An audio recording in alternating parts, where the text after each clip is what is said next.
പഞ്ചാരക്കൊല്ലിയിൽ ആശങ്കയൊഴിഞ്ഞു. നരഭോജി കടുവ ചത്തു. ജഡം കണ്ടെത്തിയത് പുലർച്ചെ പിലാക്കാവിൽ. വെടിവെച്ചിട്ടില്ലെന്ന് CCF. പോസ്റ്റ്മോർട്ടം ഉടൻ. ചത്തത് 6 വയസ്സുള്ള പെൺകടുവ. നമുക്ക് സമാധാനമുണ്ട്. ഞാൻ നരഭോജി കടുവ തന്നെയാണോ നമുക്ക് അറിയണം. കഴിഞ്ഞ 3 ദിവസമായിട്ട് നമ്മൾ ഇതിനു വേണ്ടിയിട്ട് നടക്കുവാണ്. അപ്പോൾ അതിന് കിട്ടിയതിൽ സന്തോഷമുണ്ട്.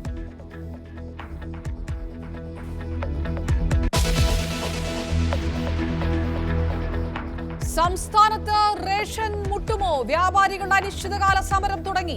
സമരം ശമ്പള പരിഷ്കരണം അടക്കമുള്ള ആവശ്യങ്ങൾ ഉന്നയിച്ച് റേഷൻ വ്യാപാരികളെ ചർച്ചയ്ക്ക് വിളിച്ച് ഭക്ഷ്യമന്ത്രി. സമരം തുടർന്നാൽ റേഷൻ കടകളിൽ നിന്ന് ധാന്യങ്ങൾ തിരിച്ചെടുക്കുമെന്ന് മന്ത്രി. സമരത്തോട് സഹകരിക്കാതെ ഒരു വിഭാഗവും.